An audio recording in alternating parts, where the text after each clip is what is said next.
How are you? How you doing? Pleasure. Good. How are you? How are you? How are you? How are you? How's it going? Hey, this film is one that you did, I believe, right after you were nominated. You started doing it.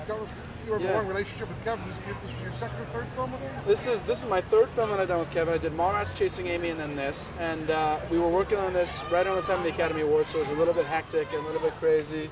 Hello. But it was fun, you know. It was nice to be around friends. Like that kind of time. It seems like it would be great and exciting and wonderful.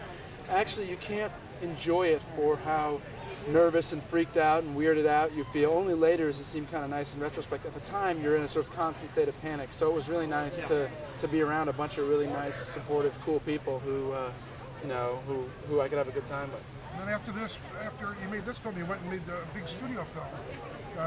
After this, I was making this movie at the same time. No, I made Armageddon right before this.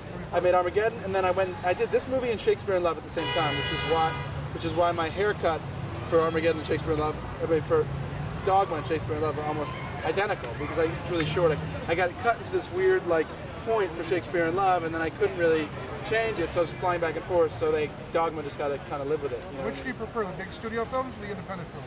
I think it depends. You know, it depends on whether or not the movie's good or fun, and the people that you're working with, and whether or not. I just did another movie. It's hard. The line between what is a studio movie and what isn't a studio movie is so blurred nowadays. Is Shakespeare in Love a studio movie? That was Universal and Miramax, but it's not the kind of movie you typically. It's not Die Hard. It's not the kind of huge epic movie you typically associate with studios. To me, studio is not synonymous with bad, and independent is not synonymous with good. I've done too many bad independent movies to be fooled by that misconception.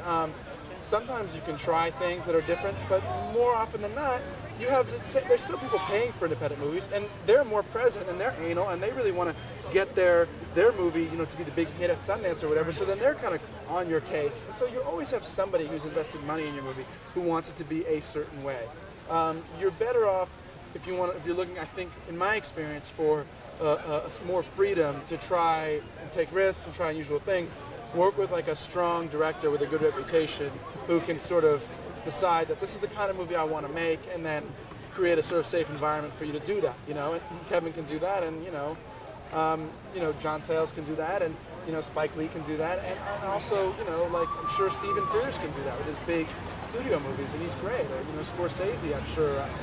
So there are people who make really unusual, fresh movies in the studio system. And this is a movie ultimately that was financed inside the studio system. And so one of the things I think is encouraging about it being here in this movie tonight is that it is a studio movie, and it is very interesting and unusual and different. And it didn't cost as much as Armageddon did. You could make 20 Dogmas for what we made this Armageddon for, but still it is a studio movie. How's your producing deal at Miramax? It's going great. We just finished our first movie. We're editing it now. It's called The Third Wheel. We just finished shooting the first movie that we produced. It's called The Third Wheel. It's really good. I was watching some of the cuts today. I'm very excited about it, and hopefully you'll see it sometime in the spring of next year. And you're just producer, you're not in it? I'm a producer. I have a cameo in it, but I'm not. It's not mine. It's Luke Wilson, Denise Richards, and this really great actor named Jayla Copo, who is also the screenwriter. And I have a sort of affinity for actor-screenwriters, as does Matt, so it kind of made sense. Okay, Alex, we got to move on. Thank you very much. Thanks, guys. Hi, thanks for talking to Sky TV. I appreciate it. Look, you're the biggest movie star in the world now. Did you hesitate about going back and doing this film, doing a smaller film? Not really. At the same time I was doing this, I was also doing Shakespeare in Love, and I had, parts in both where I could kind of come in and out. And one of the things that I liked about both these movies, although they're kind of polar opposites in some ways, was that they're both very script-based, verbal. Movies, and they both struck me as very interesting, unique, different movies that I would still be proud to be involved with. And I was really proud that I was involved with Shakespeare in Love, and I'm really proud of this movie. And they're completely different, but they both have the same kind of spirit of irreverence and fun. And I wanted to do comedies, and I wanted to do this kind of stuff, and I'm really glad that I did. Okay, and lastly, what's it like to play an angel? It's just like my real life. I actually am.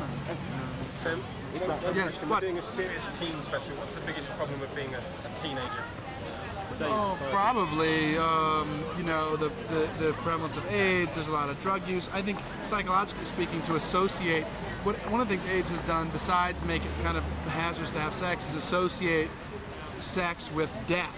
so that you've got this sort of return of a kind of puritanical morality that's really too bad, you know, and it's kind of rolled back a lot of the sort of liberal progressions culturally that were made in the 60s in this country and abroad. So I think that's too bad. I think there's an increased sort of amount of violence, lethal violence, which is too bad. You know what I mean? I think it's hard to be a teenager today, but also it's a pretty exciting time. Technology and the world's changing very fast, and they're you know, evolving and multifaceted opportunities. So it's also, you know, not.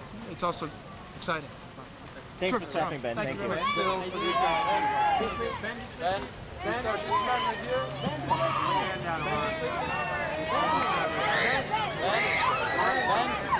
Ben, this way, please.